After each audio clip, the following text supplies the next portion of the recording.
अपनी पूरी ज़िंदगी में दो बंदों की तलाश करता रहा लेकिन मैं नाकाम रहा।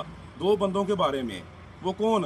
उन्होंने कहा कि वो शख्स जो अल्लाह ताला की राह में खर्च करता है, जो सदका देता है, जो गरीबों की मदद करता है, ज़िंदगी आजिज़ी और इंकसारी के साथ गुजारता है। अगर अल्लाह ताला रिज़्क देता है तो वो झुक जाता है।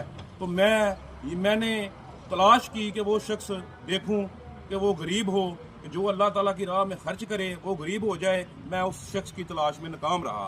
और दूसरा वो शख्स कि जिसको अल्लाह ताला ओहदे बख्शे, इज़्ज़तें दे, उसको ताकत दे, और वो शख्स अगर ज़िंदगी में जुल्म करे, सब कुछ वो करे, अल्लाह ने ताकत दी तो उसने जुल्म किया, और वो शख्स अल्लाह की पकड़ से बच जाए। मैं ऐसा शख्स दुनिया में तलाश करता रहा कि जो जुल्म करे और अल्लाह की पकड़ से बचे।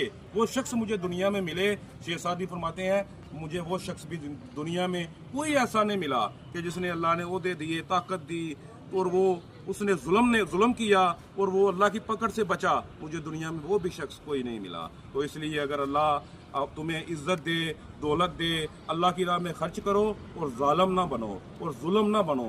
ये ज़िंदगी में मत सोचो मनो मट्टी कब्र के नीचे जाना है, मैंने भी और तुमने भी और ओहदे वालों सब ने तुमने जाना है। अल्लाह की ज़ात से डरो, वो गफूरुर रहीम है, माफ़ करने वाला है। अस्सलाम वालेकुम।